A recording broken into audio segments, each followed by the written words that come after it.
సాముదినా, ఉదయం నుండి ఏం తినకుండా అలా కూర్చున్నావు. కొంచెం తిను సాముదినా. నాకొద్దు. ఏం ఫ్రెండ్, ఆకలిగా లేదు. కాదులే, మనసులో బాధ ఉన్నప్పుడు తినాలనిపించదు. తినాలనిపించలేదని చెప్పు. మీరెలా అయినా అనుకోండి. అలా అంటే ఎలా సాముదినా? మేమందరం తిన్నాం. నువ్వు ఒక్కదానివి తినకపోతే మాకెలా ఉంటుంది చెప్పు. శామ్, ఏం జరిగినా ఫుడ్ మీద అలగకూడదు. తిను. నేనెందుకు అలుగుతాను? అలుగుడు కాకపోతే కోపం. నాకెవరి మీద కోపం లేదు. మరైతే తినొచ్చు కదా. ప్లీజ్ సాముదినా.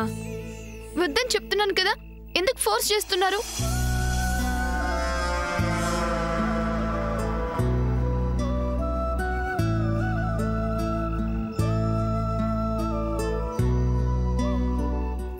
అక్క, ఫ్రెండ్ తింటుంది, కానీ దానికి పద్ధతి ఇది కాదు. మరెలా చంద్ర?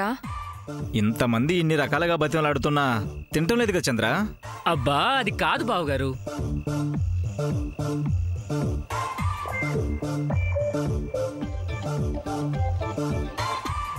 తినిపించాల్సిన వాళ్ళు కొసరి కొసరి నోటికి అందించి తినిపిస్తే తింటుంది. హా, అవును కదా. సూర్య, ఇలా రా రా.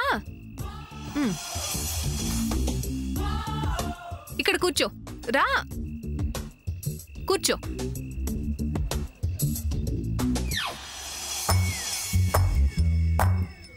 సూర్య, ఇదిగో ఈ ప్లేట్ తీసుకొని సాముదినకి అన్నం తినిపించు. నేను దేనికి? దేనికంటావేంటన్నయ్యా? ఫ్రెండ్ తినాలా వద్దా? తినాలి. సాముదిన తినాలని నువ్వు అనుకుంటే నీ చేతులతో నువ్వే కలిపి నువ్వే గోరు ముద్దలు తినిపించు.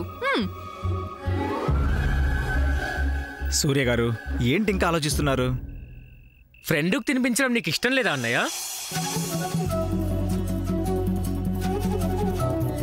తీసుకో సూర్య.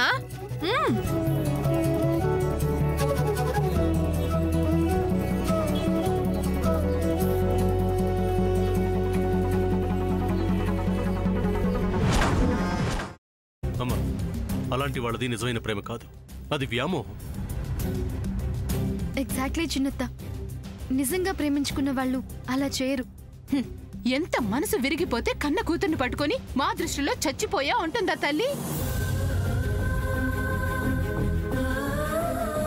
అది సరే అమ్మా, తన కూతురుతో తన మాట అనేటప్పుడు ఆమె మాటల్లో వ్యథ, కళ్ళల్లో బాధ గమనించావమ్మా? పెద్దబాబుకు బర్త్డే విషెస్ చెప్పు కూడా వెళ్ళాం కదా.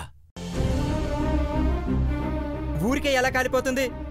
మంట పెడితేనో పడితేనో తగలబడుతుంది.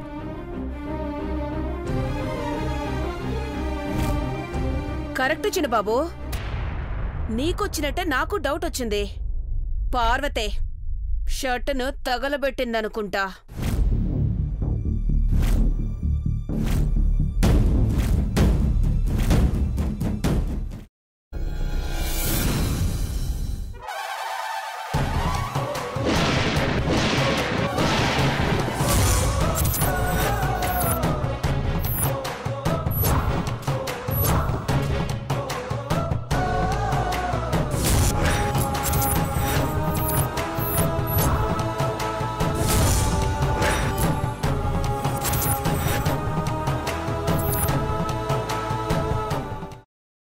తర్వాత పొట్టు తీసేసి చాప్ చేసి పక్కన పెట్టుకోవాలి.